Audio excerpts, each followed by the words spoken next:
side. But for us, it was, I think it was mentioned earlier by one of the panelists as well, in terms of where his grandfather sent him a bunch of baskets and said, sell them and send me back the money. So essentially, it's what it was about. If we were going to break into the U.S. market, we had to use our people. So that.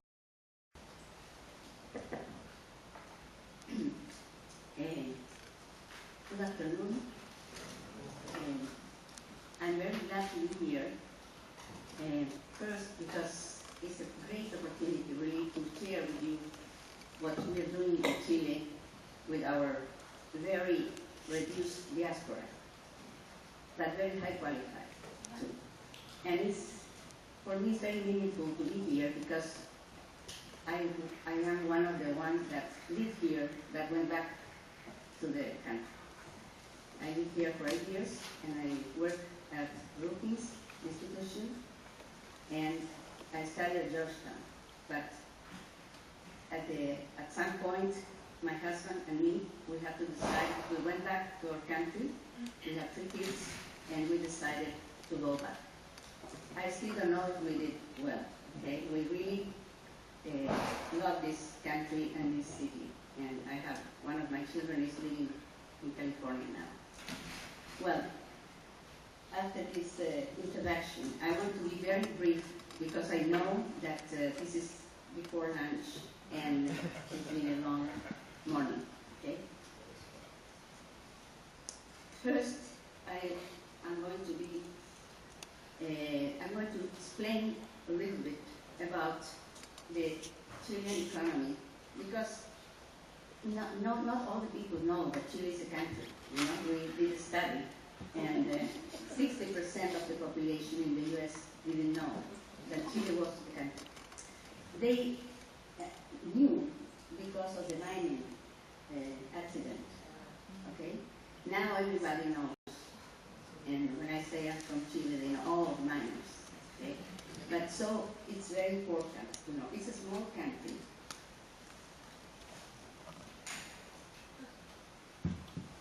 And I'm going to talk very briefly about the Chilean economy, the diaspora, what we are doing, which is the network. Chile Global is the network we are managing. And then briefly about what we're doing, what diaspora is doing to promote entrepreneurship in Chile, and some of the few lessons we got. The population is 17 million people, which is a small country. And the GDP per capita today is $15,000 in power purchasing parity rates. The life expectancy at birth is 79 years. And we have 99% of the population that know how to speak and write. Even when some of the studies show that we don't understand what we read, but they agree. Chile is considered today a good place to invest because of a lot of rankings that the international organizations are continually doing. Okay, we are considered like the first in Latin America in many of the ranking indices. It's a dynamic, competitive economy. It's a good quality of life. It's globally integrated. We have signed many trade agreements, 20 trade agreements. We have a country with a very low country risk, high transparency, highly skilled and competitive human resources, and we have really a great environment for business and economic growth. That sounds too good to be true, okay? But really, we are convinced that we still have a lot of challenges, a lot of limitations. And the two big limitations we have is that we don't have innovation. We need more innovation, and also we need more entrepreneurs. We don't have the education, the quality of education to promote entrepreneurship. And that's, if we really want to continue growing at the rates we have been growing during the last 2 decades, which is 5.5% annual growth, we really need to solve these problems.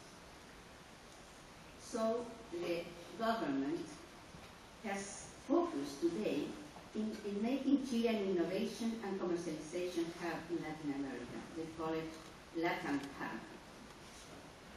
And for that, they have created a lot of many programs. One is called Startup Chile. Startup Chile, which is started in signing an agreement with Silicon Valley, so that people, entrepreneurs from Silicon Valley, are taken to Chile to develop their projects. Okay? And this started in 2010, but today is going to be all around the world. So not only people from Silicon Valley, but people from all around the world, have been very successful. Well, venture capital has been in existence in Chile until 10 years ago. And the government has promoted also the venture capitalist organizations. The Chilean diaspora is compared to the Mexican or the Indian diaspora. We don't have anything to do. We have 800,000 people, Chileans living abroad. Okay? So why worry, we would say. But the difference is they have left the country for political reasons and also for economic reasons. Most of them are in the US, Canada, Argentina, Sweden, and Spain. But the most high qualified are living in the US, in Canada. So that's why when we started this network, we are focusing on the States. Most of them, they have studied here. They belong to networks already, and they already have developed a net of workplace contacts. The Chilean diaspora, then, it's different than others, I would say, not all of them, because we have a stock of highly skilled Chileans living and working abroad. And if we organize them, they can make a significant contribution to our development. As investors, as international support for local firms, and promoting technology companies. And also, which I forgot to put here, which is very important, is to change the culture. In Chile, we need to change the entrepreneurial culture, which is very different than the one here. Chile Global is an initiative originally from the World Bank. It's a pilot project from the World Bank, and the idea was mitigate the negative effects of the brain drain and turn it into brain circulation. Originally, it was only entrepreneurs network, okay? And the goal was to attract investments in Chile. However, after 6 years, we have been running already 6 years, first as a World Bank project, then as a government project, and now it's institutionalized and with sustainable financing from public sector. Now we have a network of professionals, executives, entrepreneurs, and graduate students. All Chilean graduate students in prestigious university are also in the network. The profile of the members, they have to be influential, recognized by their sector, active, resident abroad, motivated, and able to participate. We have here one of the members of Chile Global, which is Salomon Subalski, which is sitting there, and he's one of the more active members. He lives in New Jersey, and I hope that he can have the opportunity in the question to explain what he's doing, because he's really one of the most active members in the Chile Global.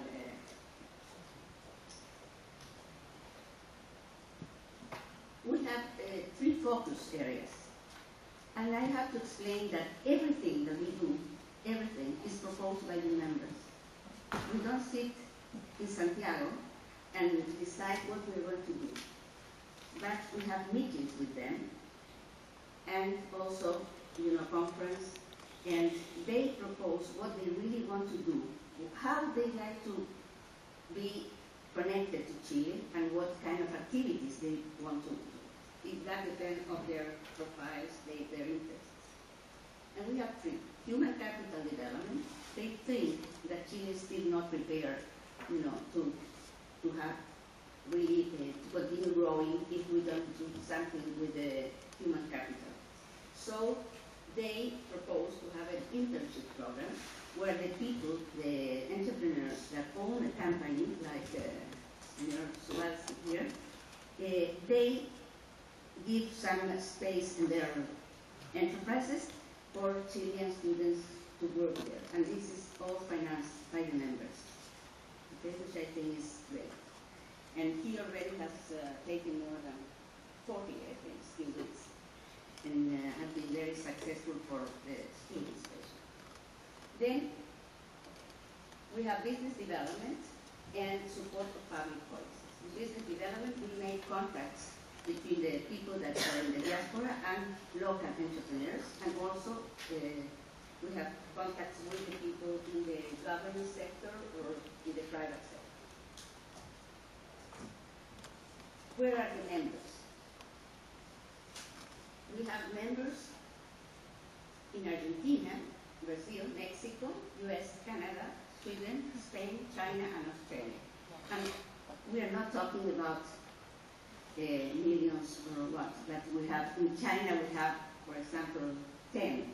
And then that we look for quality, not for quantity. Okay? They have to be active and they have to be influential. And in the US we have more, of course. In Argentina we have many, but they are not that active because we're very close to Argentina. So they don't feel, that they have to do something for the country. The operational model I already explained. We have a lot of meetings, we have permanent connections, and we try to show the results and successful experiences. And what we do to promote entrepreneurship is connections between migrants and entrepreneurial capacities, contribution to business creation, resource mobilization, innovation, and the internship program also is very important for entrepreneurs. The lessons that we got is that the Chilean diaspora has been very, very important, and the other conclusion is that we need really better statistical data. When we started this, we didn't have any data, and we had to start the connections with friends, relatives. We didn't have really, Chile doesn't have statistical information about the diaspora. And the network is really useful tool to accelerate innovation and growth. And the model has to be flexible in the sense that the activities are continually changing because the members are different, the countries where they live are different, and our needs also are different. So we cannot just plan what we're going to do, but everything is completely changed. Okay, I think I'll stop here, and I really thank you for listening at this time of the day, and thank you very much.